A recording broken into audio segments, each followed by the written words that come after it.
전반 시작 5분 만에 아크권의 발에서 미사일 한 발이 발사되었습니다. 공이 눈앞에 도착하기 직전까지 포스터 골키퍼가 미동도 하지 못했을 만큼 엄청난 속도의 슛이었고 지옥은 불타올랐습니다.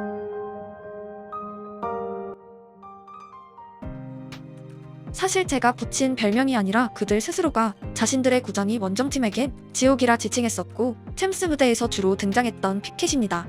10분 뒤 측면에서 볼을 받은 손흥민에게 거친 태클이 날아왔고 100% 파울이었습니다. 하지만 볼이 토트넘 측으로 전달되자 심판은 경기를 중단하지 않았고 그레이는 우측면의 존슨과 눈이 마주쳤습니다. 토트넘 이적 후 가장 아름다운 패스가 뿌려졌고 상대 포백라인은 완전히 부서졌습니다.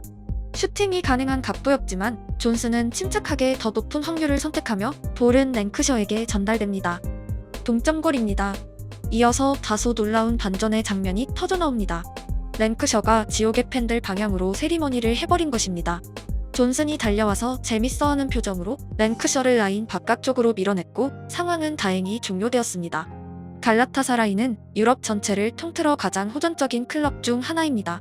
잉글랜드엔 다소 가족적인 관중들과 과격한 팬들이 반반 어우러져 있다면 이스탄불엔 열성팬의 비율이 굉장히 높고 뜨거운 경기장 분위기에 어린 랭크셔가 다소 도전적인 행동을 보인 것으로 추측됩니다. 오늘 경기의 백미는 사실 경기 시작 지점에 이미 터져나왔었습니다. 바로 선발 명단에서 추호어 군단이 나타난 것입니다. 오시멘과 이카르디가 투톱을 이루고 10번 롤에 메르텐스가 자리하며 피파 게임에서나 볼 수 있던 웅장한 공격진이 완성되었고 어린 선수들이 많이 출전한 토트넘 명단을 초라해 보이게 만들었습니다. 만약 손흥민마저 없었다면 오늘 경기는 세계 올스타팀과 잉글랜드 변방팀의 대결 같아 보였을지도 모를 정도로 상대 라인업은 화려했고 명단만으로도 이미 필승 모드 4글자가 박혀 있었습니다. 심지어 토레이라, 무슬레라, 일마주도 출전했기에 아스널, 인테르, 나폴리, 아틀레티코 등 그들의 전 소속팀 목록은 뜨거웠습니다. 활용점정은 단연 나폴리 레전드이자 피파 랭킹 1위 시절 벨기에의 슈퍼스타 메르텐스의 패스를 받을 나폴리 우승 멤버 오시멘의 조합이었고 메르텐스의 경기를 다시 볼 수 있다는 사실이 축구팬의 한 명으로서 설렐 정도였습니다. 토트넘은 드라구신이 나왔고 미래가 창창한 어린 수비수이지만 냉정하게 말해 그의 최고 업적은 세리에아 승격팀의 주전 자리입니다. 그가 막아야 할 대상인 이카르디와 오시멘은 이탈리아를 폭격하던 종마들이 있기에 현실적으로 지나치게 거대한 숙제였습니다. 오늘 또 하나의 관전 포인트는 손흥민이 챔스 시절 이후 오랜만에 유럽 무대에서 슈퍼스타들을 상대하는 부분이었습니다. 데스크의 시대가 끝나고 S가 홀로 남아 필드를 지켰고 별들의 전쟁에서 유일하게 상대팀 팬과 선수 모두가 알만한 이름이었기에 집중 견제는 예고되어 있었습니다.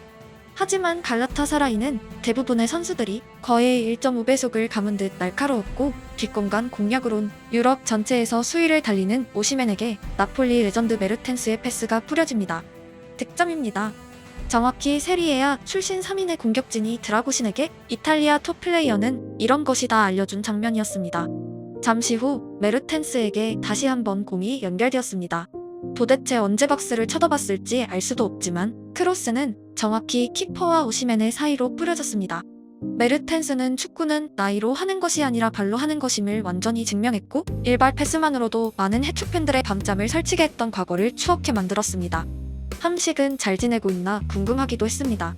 같은 시각 토트넘은 상대 박스 진입의 애를 먹고 있었고 올해 유로파 리그를 통틀어서 가장 힘든 경기를 치르고 있었습니다. 중원이 풍비박산이 났기에 빌드업의 줄기는 미들라인에서 이미 차단되어 있었습니다. 안타깝게도 손흥민 입장에선 케인, 에릭센, 알리가 없는 유럽 무대의 높은 벽을 통감하기에 충분했고 전반 종료와 함께 교체되었습니다. 불과 이틀 후 토트넘은 입스위치와의 프리미어 리그 경기를 앞두고 있습니다. 베르너, 히샬리송이 부상, 무어가 질병으로 빠진 토트넘 윙어진은 초토화에 가깝습니다. 손흥민은 주말 경기에 반드시 출전해야 하고 오늘 경기는 남은 공격진이 반반씩 뛴다는 것이 어느 정도는 예고되어 있었습니다.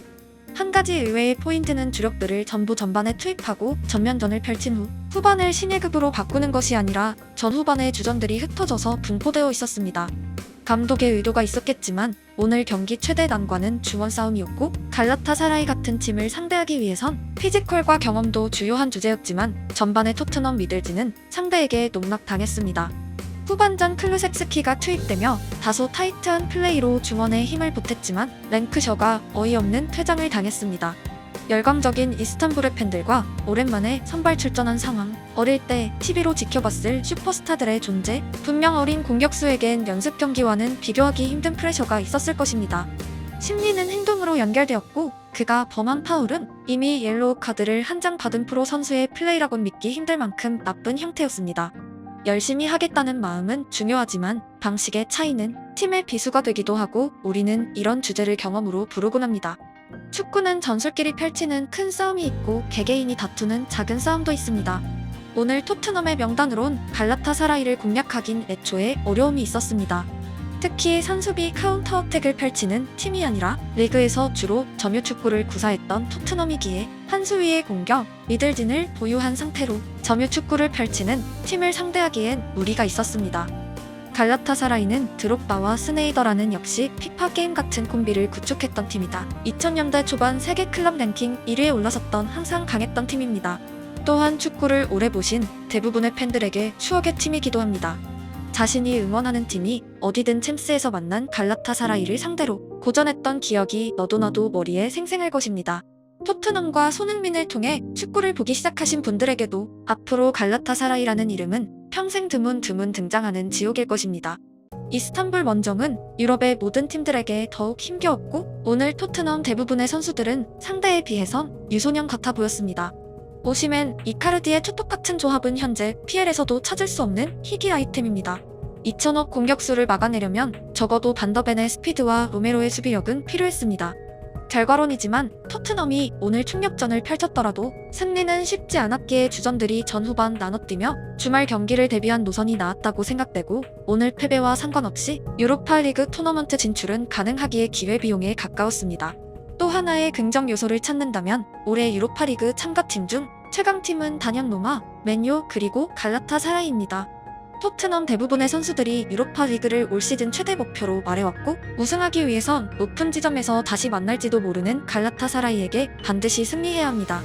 어린 선수들이 경험치를 먹었고 베테랑들은 상대의 경기력과 전술 그리고 뒷공간의 약점을 눈으로 확인했으며 갈라타사라이는 만약 결승에서 토트넘을 다시 만나도 오늘 명단과는 크게 달라지지 않겠지만 토트넘은 로메로, 반더벤이란 센터라인이 기다리고 있습니다.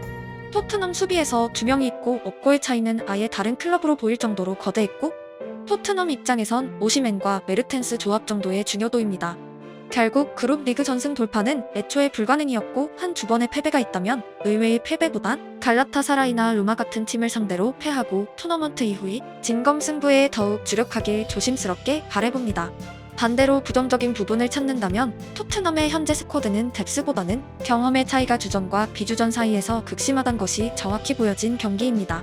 베리발 그레이, 드라구신 같은 선수들은 팀의 에이스로 활약했던 선수들이고 랭크셔까지 포함해 유망주 랭킹 상위권을 차지한 자원이지만 현역 대부분의 경기가 현재까진 하브리그 혹은 유소년 무대에 집중되어 있습니다. 해외 원정, 그것도 갈라타사라이 같은 팀을 상대하기 위해선 더 큰 성장이 필요하고 토트넘은 당장 올 시즌의 PL, 유로파리그, FA컵, 카라바오컵 전부에서 싸우고 있기에 성장 속도 또한 중요합니다. 손흥민에게 초점을 돌리자면 그가 메르텐스 같은 선수와 뛰었다면 어땠을까란 상상을 남긴 경기였습니다. 메르텐스는 레이더로 오시멘의 위치를 파악하는 듯 보지도 않고 볼을 뿌려댔고 그것도 발 앞이 아니라 정확히 공간으로만 공을 연결하고 있었습니다. 오시멘의 속도를 완전히 이해하고 있고 갈라타사라이 득점 루트가 어디인지 또한 메르텐스의 머리에서 명확하다는 의미입니다. 피파 랭킹 1위 벨기에를 이끌었던 추억의 인물은 윙어 시절의 스피드는 잃었지만 환상적인 10번이 되어 있었고 토트넘의 어린 미드필더들에게 축구는 이렇게 하는 것이라고 친절하게 알려줬습니다. 부디 토트넘의 영건들이 메르텐스의 플레이를 은퇴하기 이전에 두 눈으로 직접 목격한 것이 평생의 교육 자료로 남게 되길 바랍니다. 영원한 패배도 영원한 승리도 없습니다. 다만 주말에는 부디 승전보를 전할 수 있길 응원합니다.